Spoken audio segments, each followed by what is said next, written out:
Hi, it's Jeremy from the Millionaire Migrant. Good to see you all again. Obviously, this looks like a different background to what you're typically used to, and that is because the government of the UAE has recommended a stay-at-home policy, which I thought would be very prudent to follow. I know there's a lot of people there online saying, "Oh no, everything is as it was."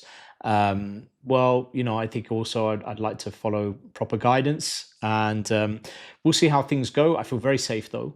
I feel very much calm, at ease. I think having been through the global financial crisis in Dubai, having been through COVID, where I was trying to get home to my family and everything that followed afterwards, I learned from those experiences. So I'm a little bit, I feel a little bit calmer about the whole situation. So for those of you who watch Millionaire Migrant, you'll know that I preach all about having diversification, about having mobility, wealth mobility, but as well as geographic mobility. I think especially what's been happening in the last 72 hours, you'll see that you have to be prepared. You literally don't know what's going to be coming across at any time, and you don't know how severe it will get as well. And being in this situation has been completely surreal. I'm literally, as you'll probably recognize from the building behind me, that was the first time that we started to see smoke. And so I was watching everything. I had a front row seat, seeing everything, hearing the explosions, which we've been hearing a lot. This is the interceptions that have been going on. We've been hearing it for the last 3 days. Some are louder than others. Sometimes the windows are shaking. Thankfully, the kids are okay. They've been sleeping through it, but there were some very nervous times in the last few days. So let's talk about where I was and what happened when this all took place. So I was actually in Dubai Mall with my family and my mother, who's actually come to stay with us. So I was with my kids. My wife was up in Abu Dhabi. She was at a friend's gathering, and it was incredibly tense afternoon once we started to slowly start to see the news. I didn't see people leaving the restaurants from Dubai Mall. I didn't want to be in Dubai Mall. I felt like it wasn't a prudent place to be in terms of high density, tall buildings, and what have you. And there was me thinking we'd be safer on the Palm. So, events thereafter kind of proved me slightly wrong.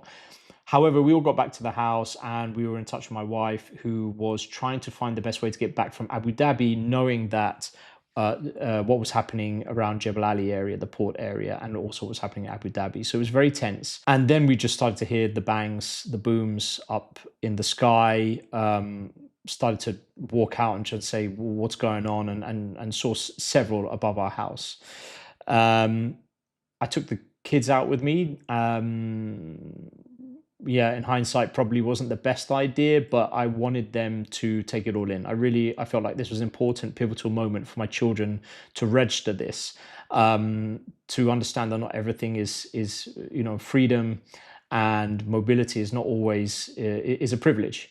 And sometimes you'll never know when you'll need to have a plan, but also to know that the world, unfortunately for my kids' generation and for everyone in the future, is just getting materially more unstable. It's just getting more unstable, this whole everything that's happening right now. And so they were a little bit panicked, a little bit scared, a little bit amazed, but I thought it was really important for me to let them see that. And they've been fine with it. They've been very okay. Life has actually got pretty normal since then, apart from staying at home. So this reminds me a lot of the COVID era. I really want to thank a lot of you who are viewers, subscribers, clients as well, a lot of Millionaire Migrant clients. Some of you are actually not clients, but reached out also, business partners as well, Savouring Partners clients, a lot of Savouring Partners clients. I'd like to thank you for all your messages that you've been sending me recently. I really appreciate that a lot. It was actually very nice. I got messages from obviously family, business partners, what have you. I've also been getting a lot of inquiries. This is just ones that come, I don't get leads, I don't get inquiries, that all goes to the different teams, but those people who've got my number have been reaching out to me, a lot of existing clients who've already got a second passport. Actually, one of them, I think he's already got a second passport and residency, or maybe two of them, I can't remember.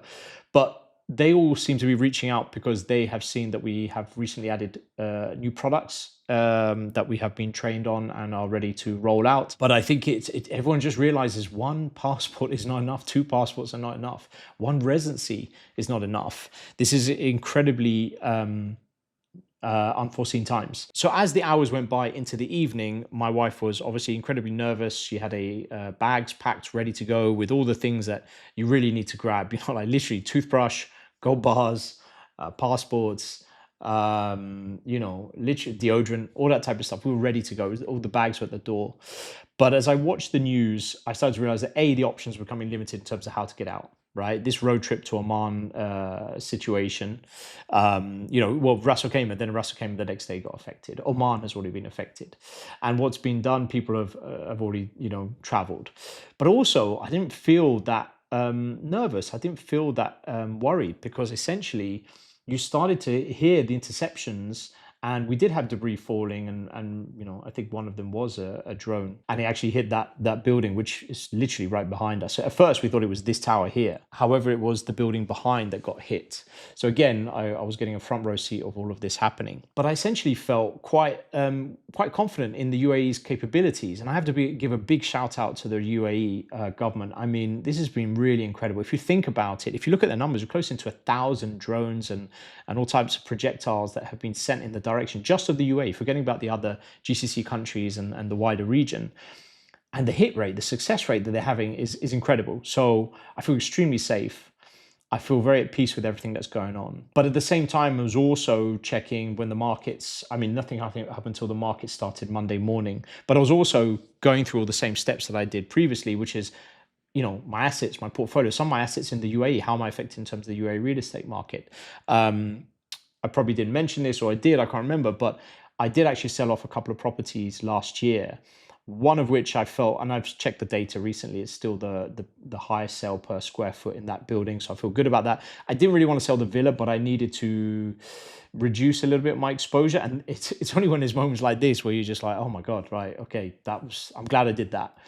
But I still have a lot of exposure here, and I'm still, look, this too shall pass, and I still feel that this is still the best place in the world. When you see the comments, a lot of people are leaving the UAE, but I think that's tourists or people who've just recently arrived, or people who don't have that much integration here or relatively new. But a lot of those guys who've been around as long as I have just feel like, no, we don't want to leave. We want to stay here. And that's pretty incredible if you think that we're not citizens, we're residents. However, we still want to stick around. We don't want to leave. And I'm one of those people, I don't want to leave. My wife doesn't totally share my opinion. I feel okay here. I have a lot of my staff here, so I want to be here for them. Having said that, I do have my mother with me, and she was due to go back, I think, in about next weekend. So I think with those, so for my mother, that's where we will have to make a decision that, well, she's British, so she'll have to go to UK, and if she's going to UK, then all of us will have to go probably. I don't think it will be just me. So what we've been doing is we've been having calls with the teams today.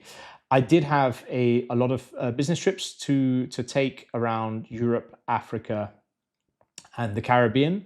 It was originally in the summer, but they asked to push it back this last week to May. I think I might even bring them even further forward towards April or even end of March, seeing as that if things really do deteriorate, and my mother obviously does need to go back, and I think then we'll just go to the UK, and then we'll just look at the situation there. And I can get all my trips done. I can bring forward all the meetings that I had to do. And so what's funny is that I also recently purchased some property in Georgia, and now I qualify for residency. So I had a quick chat with our Georgian lawyer, and I have one of my team on the ground there, actually from the company, Millionaire Migrant. He's actually in Tbilisi. And I said, what about I just get residency of those properties? Do I qualify? They said, yes, can be done, I think, within about 2 weeks. It's only going to cost me $1,500, $2,000, a few $1,000s. So I'm thinking, why not? And, why not we just go to Georgia? Obviously, I have other residencies in other parts of the world, some in Europe, some in South America. I think that all speaks to the fact that I feel very calm and stoic about everything that's happening, because I have multiple passports, multiple residencies. My portfolio is very well diversified. As I mentioned, I rotated out of Dubai property into Georgian property to chase some alpha returns, trim my exposure to the UAE. So I feel very good about that. I learned a lot of painful lessons from COVID, where my portfolio was all over the place. I was a bit immature, should we say. This is the years that every year that goes by, you get smarter because you learn from all the mistakes from before. So I feel a lot calmer now. And I'm glad that I'm diversified. And this is what I preach to my clients all the time. It's very late to start coming out with a plan right now. I mean, look, for me to be able to get a Georgian residency in 10 days, well, I had to have bought the properties. And to buy the properties, you have to do due diligence on the properties. You need to have a plan for properties. You need to have the liquidity for it, the power of attorneys and what have you. So all of this had been taking weeks and months before. And so that's why I keep telling everyone, better to be a year early than a day too late, or even if you want to cut it very fine, a couple of months early. This is what I preach, and this is what I practice in my life, and this is what I would hope that everyone takes away from what's been happening here in the last few days. It's funny, really, because I was telling, literally in the last few weeks and months, I was telling a lot of private wealth professionals. I was speaking at a conference last week as well, and I was just saying, literally, the UAE, Dubai, is the best place to be in the world with everything that's going on. So I feel, unfortunately, apologies, so I jinxed the country in some way. I still believe that's the case. I still believe in this country, and just like all the residents who are here, we still believe in this country. You see, they don't want to leave. The people want to leave and get evacuated. I know there's all the Western media saying, "Oh, now you want to come back. Now, haha, you don't want to pay taxes. You want to come back." And that's also another reason, by the way, I don't want to go to the UK. I don't want to be that person that talks about being tax efficient and having residencies and living overseas, only to come back when things get bad. And that's also why I don't want to go back to the UK. If I have to go, it will be for my mother, but for nothing else. Even my wife, I even told her, like, we can go in any other country. We have European residency, now we have Georgian, we have South American. But I'm actually kind of thinking about Asia, because I just think if this thing really goes on for a long time, having Asian residency, well, it's a very cheap place to play. If you want to stay for a long period of time, it's very cost effective. You've got Thailand, Malaysia.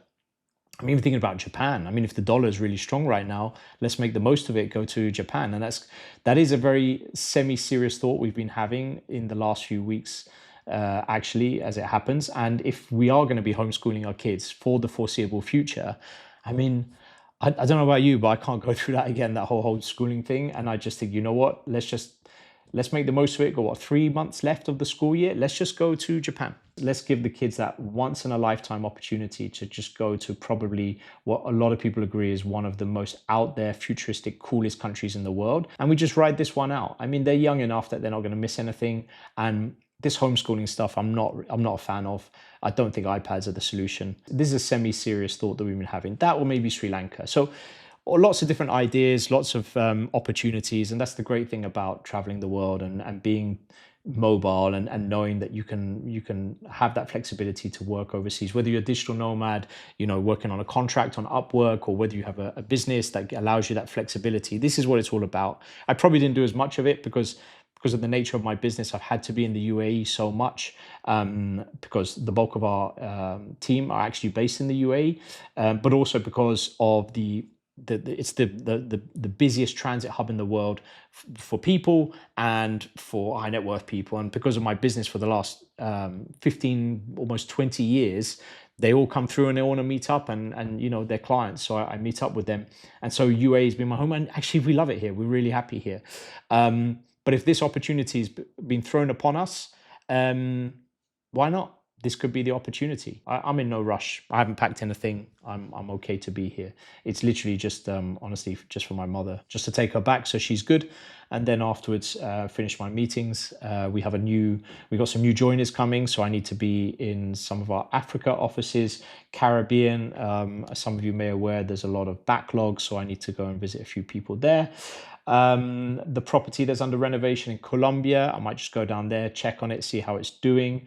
Yeah, there's always people to see and places to go. So guys, as I constantly preach, and never is this going to be more important than what's happened in the last 72 hours, but always, it's better to be a year early than a day too late. It's only moments like this that you truly realize that you over hesitated, or you got too busy, or you were wondering about the price. But when it's too late, it's too late. So I hope that you enjoyed this video. I'm not sure I'll be in the house anymore in future. I might be on the road, or I might be back in the office. Let's see. Thanks very much for watching. I'll see you in the next video.